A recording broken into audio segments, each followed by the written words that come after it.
Hello everyone, एक बार फिर से स्वागत आप सभी का मेरे यूट्यूब चैनल में। आज हम पढ़ने वाले हैं एनसीईआरटी बुक हिंदी क्लास 5 रिमझिम का चैप्टर नंबर 10, जिसका नाम है एक दिन की बादशाहत। बादशाहत शब्द है वो बादशाह से बना है और इसका अर्थ होता है बादशाह के द्वारा अपने राज्य में अपनी मर्जी के अनुसार हुक्म चलाना। यानी जब राजा या बादशाह है वो हुक्म करता है या आदेश देता है तो सभी को, यानी चाहे प्रजा हो, चाहे सिपाही हो, चाहे आम आदमी हो, कोई भी हो, सभी को उनके आदेश की पालना है वो करनी पड़ती है। तो इस चैप्टर में हम एक ऐसी घटना के बारे में ही पढ़ने वाले हैं जब किसी को बादशाहत मिलती है एक दिन के लिए और वह इसका कैसे कैसे उपयोग करता है और अपने कौन कौन से हुक्म चलाता है। यही सब इस पाठ में हम पढ़ेंगे और जानेंगे। तो इस पाठ की कहानी को लिखा है जालानी बानो ने। तो चलो अब हम चैप्टर को स्टार्ट करते हैं। आरिफ सलीम चलो फ़ौरन सो जाओ। फ़ौरन यानी जल्दी से, यानी आरिफ और सलीम तुम जल्दी से सो जाओ। अम्मी की आवाज़ एन उस वक्त आती थी। एन वक्त यानी होता है ठीक उसी समय आती थी जब वे दोस्तों के साथ बैठे कव्वाली गा रहे होते थे। कव्वाली एक ऐसा गीत होता है जो समूह में गाया जाता है। या फिर सुबह बड़े मज़े से आइसक्रीम खाने के सपने देख रहे होते, यानी या फिर उस समय आती जब वे सुबह सुबह मीठी मीठी नींद में सोए हुए आइसक्रीम खाते सपने में और अच्छे अच्छे सपने देख रहे होते। उस टाइम उसकी अम्मा की आवाज़ है वो आती कि आपा। आपा यानी होता है बड़ी बहन या बड़ी दीदी, झिझोड़ कर जगा देती। यानी उसकी जो बड़ी बहन है, जो बड़ी दीदी है, वो उसे झिझोड़ कर उसे जगा देती। यानी जब वे मीठी नींद में सोए हुए आइसक्रीम खाने के सपने देख रहे होते थे उस टाइम उसकी दीदी है वो उसे झिझोड़ कर जगा देती। जल्दी उठो, स्कूल का वक्त हो गया। वक्त यानी समय, यानी आप जल्दी से उठ जाओ, स्कूल का समय हो गया है, स्कूल का वक्त हो गया है। दोनों की मुसीबत में जान थी। हर वक्त पाबंदी, पाबंदी यानी होता है रोक। हर वक्त तकरार, तकरार यानी झगड़ा बहस। अपनी मर्जी से चूँ भी नहीं कर सकते थे। यानी आरिफ और सलीम है वो अपनी मर्जी से चूँ भी नहीं कर सकते थे। कभी आरिफ को गाने का मूड आता तो भाईजान डांटते। यानी जब आरिफ है वो गाना गाना चाहता या उसका मूड होता गाने का तो उसका भाईजान है यानी जो बड़ा भाई है वो उसे डांटते हुए चुप करा देता। चुप होता है या नहीं, हर वक्त मेंढक की तरह टराए जाता है। यानी उसका जो बड़ा भाई है आरिफ का, वो उसे डांट देता कि चुप होता है कि नहीं, हर वक्त मेंढक की तरह टराए जाता है। बाहर जाओ तो अम्मी पूछती बाहर क्यों गए। यानी जब बाहर जाते हैं तो उसकी मम्मी पूछती है कि बाहर क्यों गए। अंदर रहते हैं तो दादी चिल्लाती है हाय मेरा दिमाग फटा जा रहा है शोर के मारे।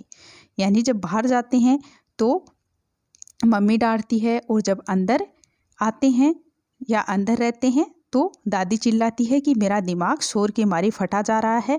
और जब कुछ गाने का मूड होता है तो बड़े भैया हैं वो डांट देते हैं। और जब सुबह सुबह मीठी नींद में सोए हुए रहते हैं तो जो दीदी है वो झिझकोड़ कर जगा देती है कि स्कूल का टाइम हो गया है, जल्दी उठो।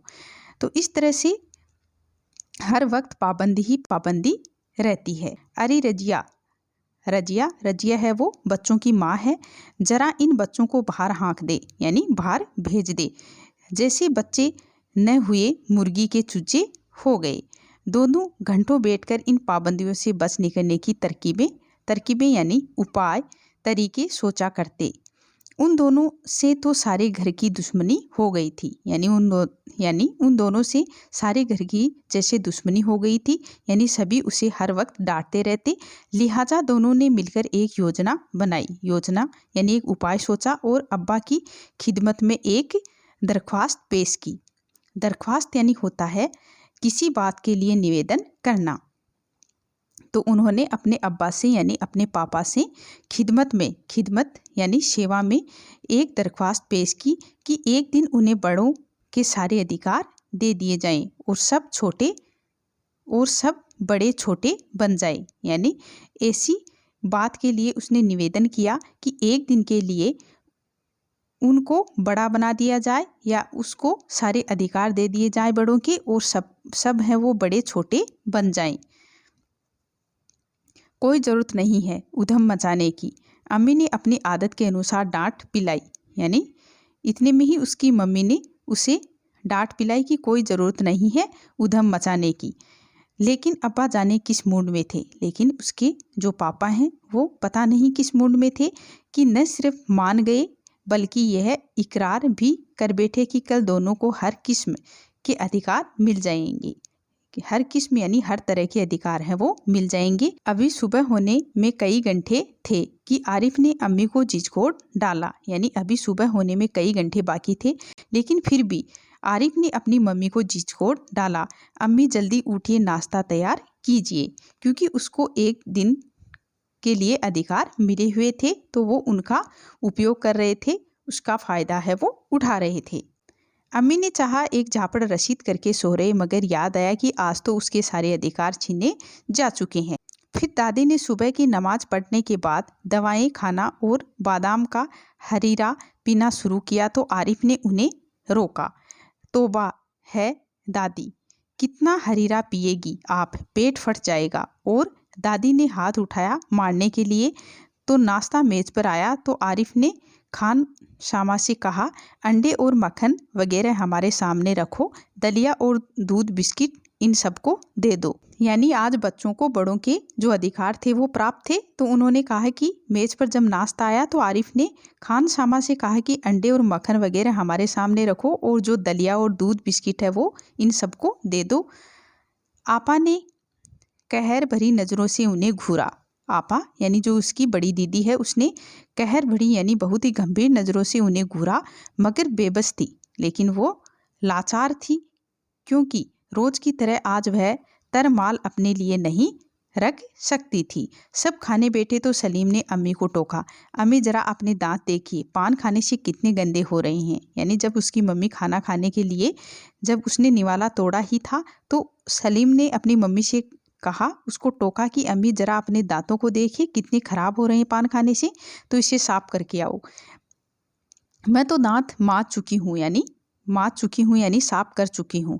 अम्मी ने टालना चाहा, यानी अम्मी ने कहा कि मैं तो दांत है वो साफ कर चुकी हूँ, ऐसा कहकर अम्मी ने टालना चाहा। नहीं, चलिए उठिए, अम्मी निवाला तोड़ चुकी थी, मगर सलीम ने ज़बरदस्ती कंधा पकड़कर उन्हें उठा दिया। अम्मी को गुसल खाने में जाते देखकर सब हंस पड़े, जैसे रोज़ सलीम को ज़बरदस्ती भगा के हंसते थे। यानी जिस प्रकार से रोज़ सलीम को ज़बरदस्ती भगा के सब हंसते थे, तो आज अम्मी को गुसल खाने में जाते देखकर सब हंस पड़े।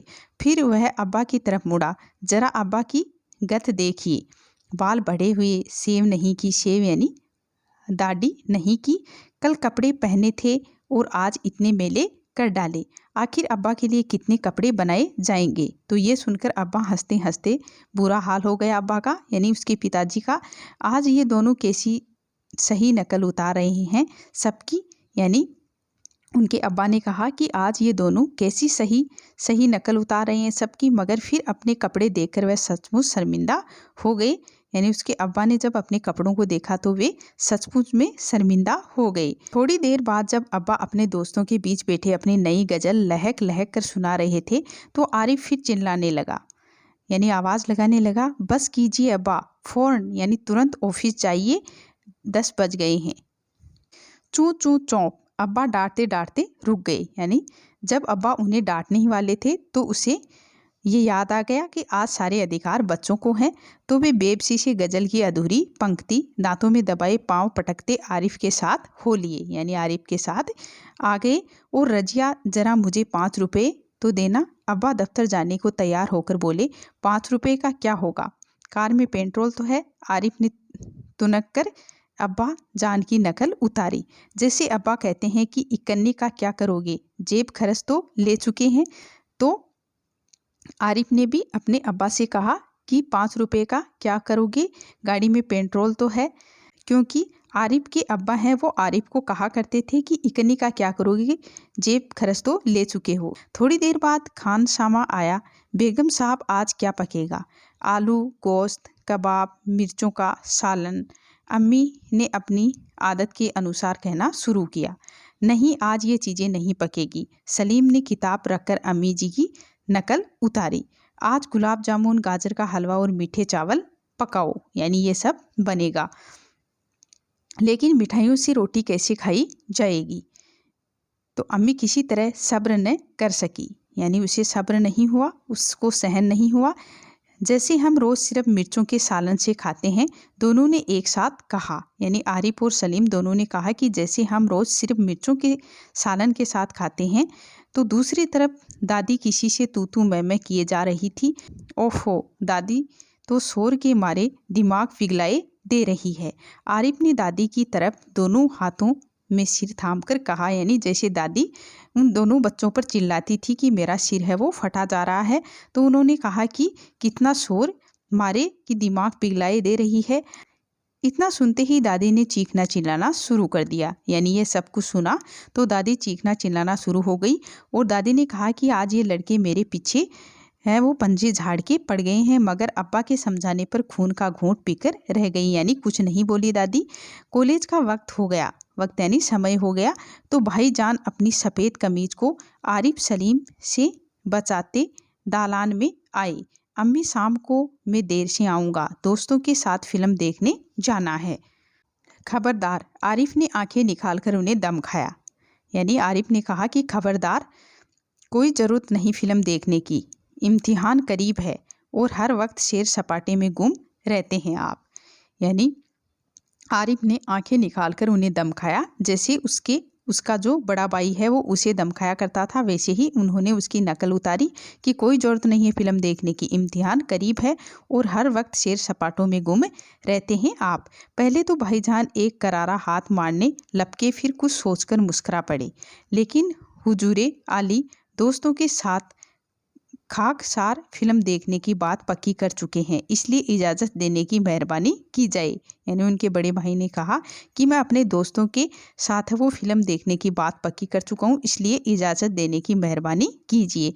उन्होंने हाथ जोड़ के कहा, बना करें, बस मैंने एक बार कह दिया, उसने लापरवाही से कहा और सोफे पर दराज होकर अखबार देखने लगा।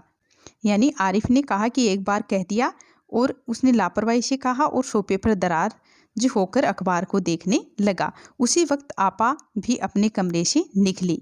यानी उसकी बड़ी दीदी है वो अपने कमरे से निकली, एक निहायत भरी साड़ी में, लचकती लटकती बड़े ठाड़ से कॉलेज जा रही थी। आप, सलीम ने बड़े गौर से आपा का मुआयना किया। यानी सलीम ने कहा कि आप, और सलीम ने बड़े गौर से यानी ध्यान से आपा का मुआयना किया, यानी निरीक्षण किया। इतनी भारी साड़ी क्यों पहनी, शाम तक गारत हो जाएगी, इस साड़ी को बदल कर जाइए, आज वह सफ़ेद वॉइल की साड़ी पहनना। अच्छा बहुत दे चुके हुक्म यानी आदेश, अच्छा बहुत आदेश दे चुके हो। आपा चिढ़ गई, यानी जो बड़ी बहन है वो चिढ़ गई, नाराज़ हो गई। हमारे कॉलेज में आज फंक्शन है, यानी कोई प्रोग्राम है। उन्होंने साड़ी की सिकने दुरुस्त की, यानी ठीक की, दुरुस्त करना यानी ठीक करना। हुआ करें, मैं क्या कह रहा हूँ सुना नहीं। यानी सलीम ने कहा कि मैं क्या कह रहा हूँ आपको सुना नहीं। अपनी इतनी अच्छी नकल देखकर आपा शर्मिंदा हो गई। यानी अपनी नकल को देखकर आपा है वो शर्मिंदा हो गई। बिल्कुल इसी तरह तो वह आरिफ और सलीम से उसकी मनपसंद कमीज उतरवाकर निहायत बेकार कपड़े पहनने का हुक्म यानी आदेश लगाया करती है। दूसरी सुबह हुई, सलीम की आंख खुली तो आपा नाश्ते की मेज़ सजाए उन दोनों के उठने का इंतज़ार कर रही थी। अम्मी खान सामा को हुक्म दे रही थी कि हर खाने के साथ एक मीठी चीज़ ज़रूर पकाया करो। अंदर आरिफ के गाने के साथ भाईजान है वो मेज का तबला बजा रहे थे और अब्बा सलीम से कह रहे थे, स्कूल जाते वक्त एक चवन्नी जेब में डाल लिया करो, क्या हर्ज है, यानी कोई दिक्कत नहीं है। गाइस, जो हमारा चैप्टर है एक दिन की बादशाहत, इसको पढ़ने के बाद में हमें ये पता चला है कि जब दूसरी सुबह हुई यानी दूसरे दिन सब लोगों के व्यवहार में परिवर्तन हो चुका था और सब लोगों को ये एहसास हो गया था कि हर वक्त पाबंदी लगा देने से, बच्चों पर रोक टोक करने से, बच्चों पर गुस्सा करने से ही सारे काम सही तरीके से नहीं चलते हैं। यानी कभी कभी बच्चों के मन की बात को भी सुनना चाहिए और उसकी दिल की बात को समझना भी ज़रूरी है। तो बच्चों ने एक दिन की बादशाहत करके अपने परिवार को ये बात समझाई कि सब कुछ गुस्सा या पाबंदी करने से ही काम है वो अच्छे से नहीं होते। यानी कभी कभी बच्चों की बातें भी माननी चाहिए, उसके दिल की बात भी सुननी चाहिए। तो गाइज, अगर आपको मेरा ये वीडियो अच्छा लगा हो तो प्लीज़ मेरे चैनल को सब्सक्राइब करें, वीडियो को लाइक करें और बेल आइकन की घंटी को दबाएं ताकि मेरे आने वाले वीडियो का नोटिफिकेशन आपको मिलता रहे। Thank you guys.